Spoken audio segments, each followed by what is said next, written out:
मृत्योर्मामृतं गमय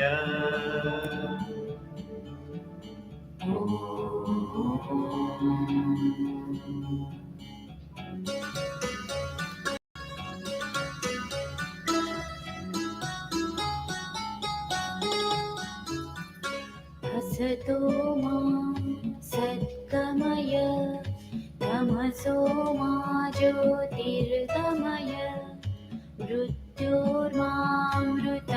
गमय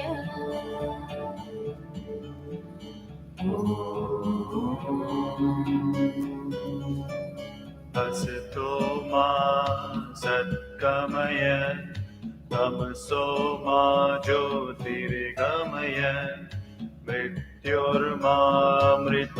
गमय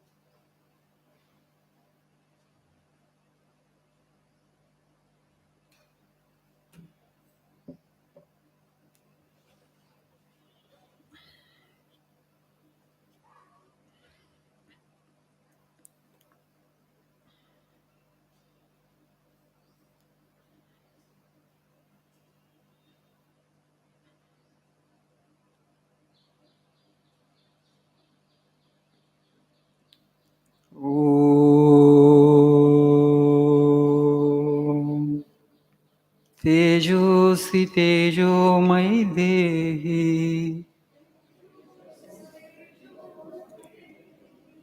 वीर्यमसि वीर्यं मयि देहि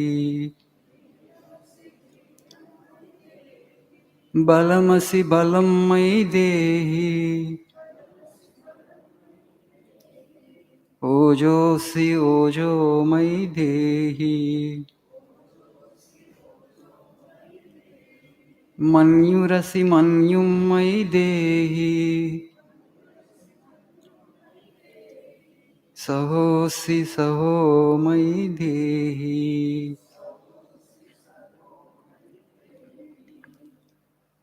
ॐ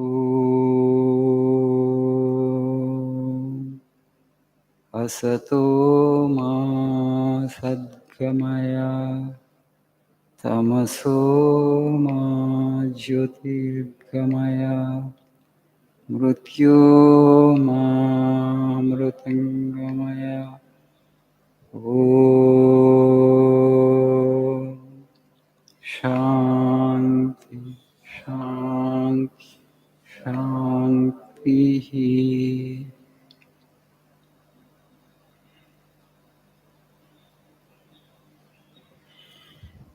Good morning, bonjour, guten Morgen, ¿cómo estaba? Buenos días. All good mornings only. ¿Cómo estaba is in Japanese? No? Ma? No, bonjour is French. French only? Okay, right. I think in Arabic it is Sabah al Khairi. Sorry, is not there. It's okay. Munawar Shah, sir. So today I want to tell you something about the importance of book reading. I've already told you, but again I am reminding you. Good habits, it's very difficult to cultivate them. Bad habits, they just come to us just like that. So the nature of the mind is such.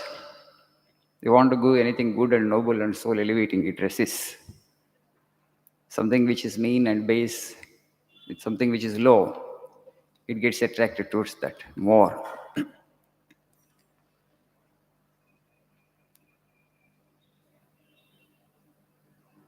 After this advent of cell phone, particularly worldwide, people don't get quality time to read books.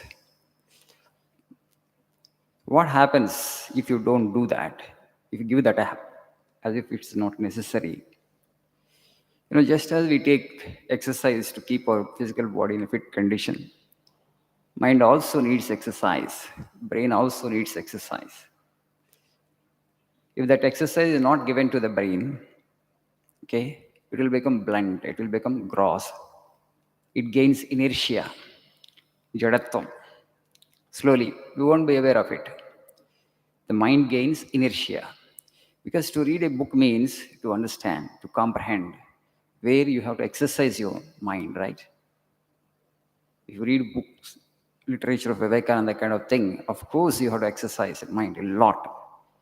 Just in one reading, you won't understand. You have to read, you have to reflect, you have to think, you have to ponder on that.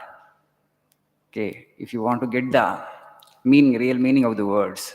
So in the process, we are exercising our brains.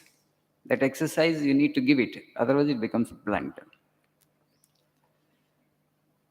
But this WhatsApp we have now, it has invaded, the technology has invaded our lives.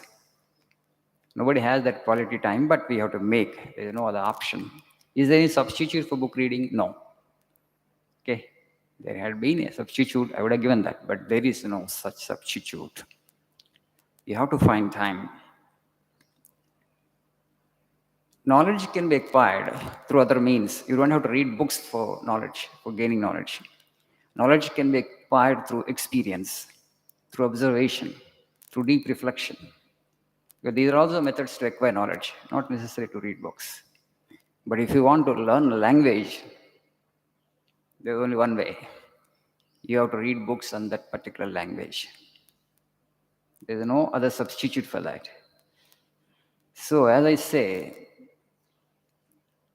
if you don't make it a habit now, afterwards it's very difficult, particularly for you. Because you'll become more busy afterwards. Family, job, afterwards children. Very difficult. And most of the times we think that reading is necessary only till you get a job. It's a misconception. We are doing that. You work very hard till 25, 26 to get a job. Once you get a job, ram ram to books. No more reading is necessary. Okay, my job has been done. इका నేను పుస్తకాలు చదవాల్సిన అవసరం లేదు किताब पढ़ने के लिए जरूरत नहीं है मुझे अभी नो ऐसा मत सोचिए कभी you have to keep the company of books for life.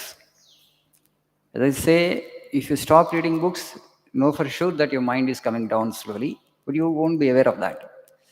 You're not giving any exercise to the mind. Slowly it will become unhealthy. This is one reason for a lot of good number of psychological disorders in the world today. People don't know how to occupy themselves. A productive way of engaging oneself is this. And you need to understand investment in knowledge is the best investment. Today, 21st century actually is going to be the century where actually knowledge-driven economy it is. Purely knowledge-driven economy. And to gain knowledge, you have a number of resources, infinite resources rather, after the advent of internet. So how you manage your time, how productively you engage yourself, on that depends the quality of life, your quality of life.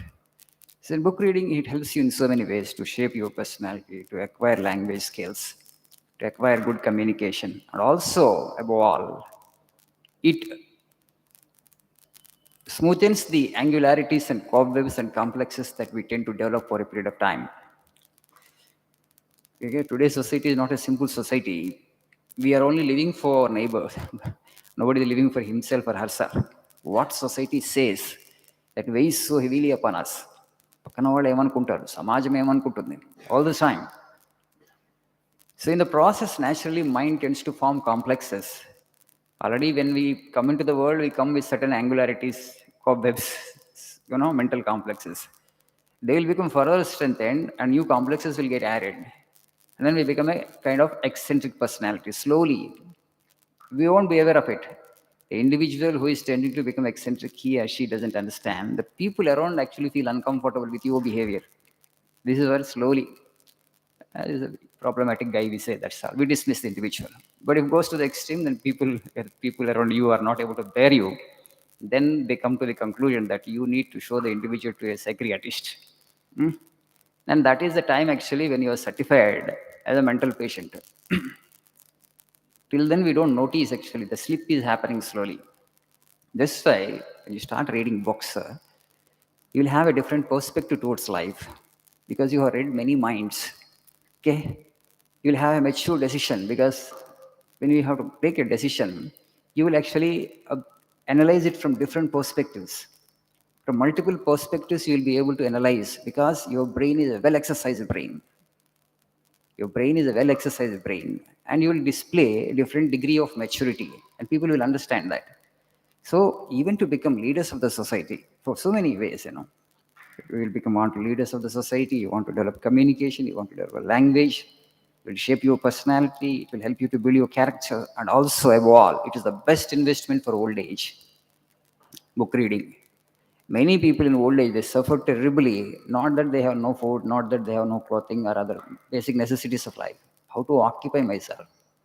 Many people come here after 60, 65. Swamiji, now I'm retired. Please give me some work. I get surprised. This age, they're so restless. Because for 30, 35 years, they have not read a single book. Now you ask them to read books? No, impossible. Impossible. It's too late. You give the 3, 4 hours, years gap you give afterwards is very difficult to bring the mind back to books. It resists. Only if you have insomnia problem, sleeplessness problem, you put a book in their hand, it will take care of that. You just open the book, sleep will come. That only will happen. You can't read. So that is the best solution. You don't have to go to doctor and take, sleeping pills to get good sleep. If anybody actually has this trouble of sleep, you ask them to open the book. Nice sleep they will get. That's the reason I'm saying mind resists. That means by now your mind has become very gross. It says, no, I can't read it anymore. I've seen good number of people. That's why make books your good friends, the best friend that you can ever have. Okay? Chautara books Mari. You have promised your Swami and you must keep your promise. Thank you. Nice day.